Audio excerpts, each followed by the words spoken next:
네, 안녕하세요. 예, 한 2주 정도 만에 이제 또 방송을 하게 됐습니다. 오늘 하려는 얘기는 제가 지난 이제 12월 3일 날 이 말도 안 되는 이 계엄 사태가 발생하면서 제가 좀 그 도서관에서 그래서 관련된 이제 그 인물로 제일 먼저 떠오른 게 이제 칼 슈미트였고, 거기에서 이제 칼 슈미트의 이제 원저와 함께 그 몇몇 또 참고서가 있는 거를 계속 이제 훑어보다가 거기 이제 보니까 이 철학 코너에 칼 슈미트의 저서들이 있는데, 보니까 이제 뭐 중요한 저서들은 웬만큼 다 있는데, 정작 이제 제일 유명하다고 알려진 그 정치 신학은 이제 없더라고요. 그 책은. 근데 없는데 제가 그 정치 신학은 한 2장까지 좀 번역해서 이렇게 제 블로그에 올리다가 말았는데, 아무튼 뭐 칼슈미트의 원저도 볼 필요가 있지만 이제 요즘에 그 중에서 제가 좀 원저 말고 관련된 그런 연구소로 그 라인하르트 메링이라는 사람이 쓴 칼 슈미터 입문서하고, 이제 이게 2017년도에 나온 거고, 마리아노 크로체, 안드레아 살바토레의 칼 슈미트의 뭐 제도 이론, 법 이론, 이런 이 두 가지 책을 이제 주로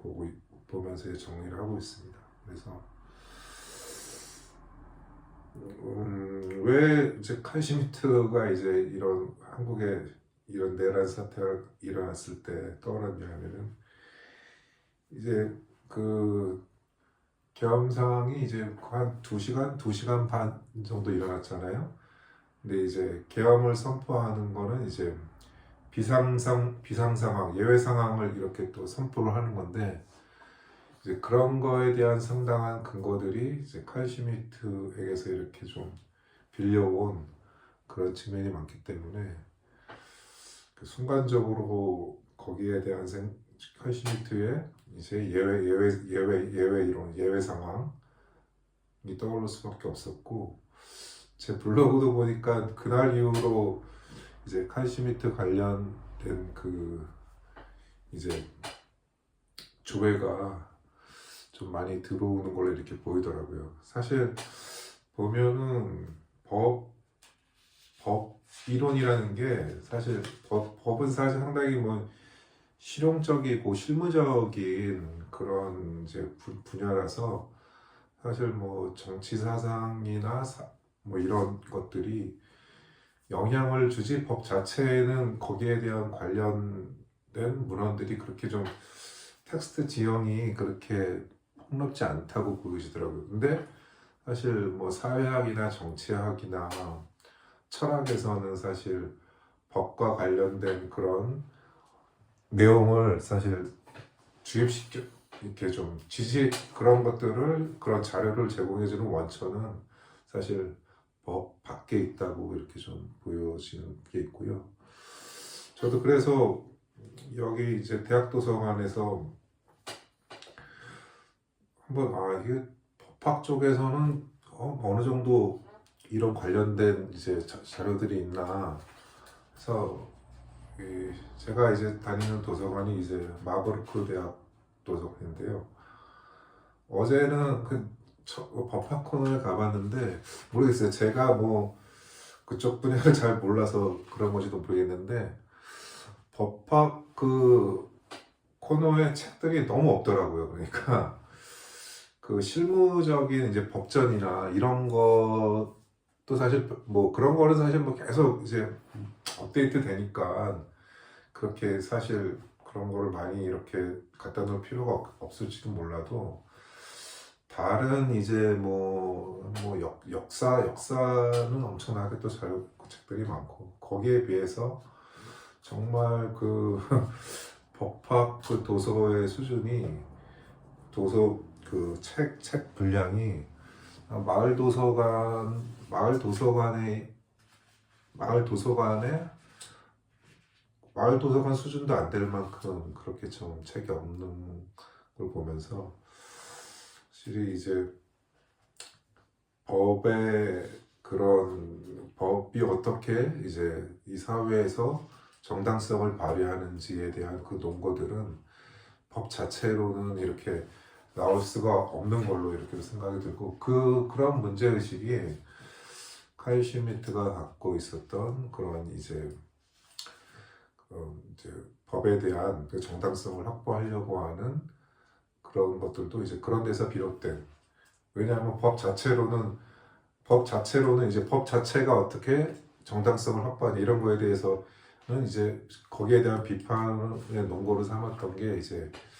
우선적으로는 이제 그 슈미트의 그런 이제 적수였던 이제 켈젠이었는데, 이런 켈젠의 이제 법 실정주의는 법이 어떻게 이제 유효한가에 대해서 그거는 사실 그 명확하게 그런 것들에 대한 그 설명을 제시하지 못하고, 법은 단지 그런 법의 실정성, 법을 그렇게 만든 사람들에 의해서 법은 시행되고 있기 때문에 이제 법은 따라야 된다라는 그런 법 실정주의의 그런 빈약한 그런 논리적인 그런 이제 허점을 이제 칼 슈미트가 메우려고 했던 건데, 그것 자체를 좀 비판적으로 이렇게 좀 바라보는 게 제가 앞서 언급해드린 아까 라이나르트 메링이라는 정치 철학자인데, 이제 이 사람은 물론 이제 근래에 이제 칼 슈미트의 붐이 또 일어나고 하지만은, 그런 이제 칼 슈미트가 가지고 있는 것들은 이런 그런 자유라는 거를 하나 이제 집단적인 자유의 맥락에서 자유를 보았기 때문에, 이제 그가 말하는 집단적 자유라는 것은 독일 민족이죠. 그래서 그런 이제 그 나치 정권이 1933년도에 등장했을 때, 그런 이제 니른베르크에서 이제 유대인에 대한 인종 차별적인 입법이 이루어졌을 때, 거기에 대해서 이제 슈미트가 그거를 이제 그거를 지지했던 거는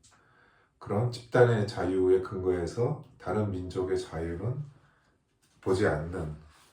걸로 나아가는 귀결이었다라는 거고, 그한테는 결여되었던 것은 하나의 개인의 자유, 개별성이라는 것들이 부재했다라고 이렇게 평가를 하면서 칼 슈미트에 관련된 글을 전개하고 있습니다. 그 두 가지 저서는 참고서인데, 제가 봤을 때는 그냥 단순한 참고서가 아니고 상당히 좀 깊이 있는 그런 설명과 그런 맥락을 제공해주는 책들이 아닐까 싶습니다. 그래서 이런 관련된 책들을 한번 제가 좀 봐서 하나의 좀 짧은 좀 글을 써서 준비해서 그거를 이제 또 올리고 관련된 또 이런 발표를 할 수 있는 그런 시간을 만들어 보도록 한번 계획을 잡아 보겠고요. 근래 또 이제 뭐 헌재 탄핵 그 변론이 또 다음 주 9차, 10차로 이렇게 또 늘어나는 상황을 보면서 역시 쉽지 않은 과정이지만, 일단은 뭐 8대 0으로 거의 확실시 되지만은, 역시 그런 이제 보수의 그런 이제 뭐 탄핵을 반대하는 그런 여론도 사실 무시할 수 없는 수준으로 이렇게 지지되고 있는 걸 보면은, 어떻게 보면은 그런 이제 윤석열에 대한 그런 어떤 콘크리트 같은 윤석열에 대한 지지라기보다도 이제 국힘당으로 대변되는 보수의 그런 이제 균열을 깨지 않으려는 그런 이제 거대한 그런 것들은 상당히 이런 게 좀 한국 정치의 상당히 정당성에 어떤 법적인 정당성에 또 위기를 또 이렇게 또 반영하는 게 아닐까 또 이런 생각이 들면서 이런 법적 정당성의 문제로 이런 대결했던 이런 켈젠과 슈미트의 이런 논의들이 이런 한국적인 상황에서의 이런 것들을 또 이해할 수 있는 그리고 거기에 대한 이해를 또 새롭게 발전시키는 그런 시각을 또 제시해 주지 않을까 그런 기대를 갖고 또 진도구는 조금씩 거북이처럼 나가지만은 또 글을 준비해 보도록 이렇게 하겠습니다. 다음에 또 뵙겠습니다. 감사합니다.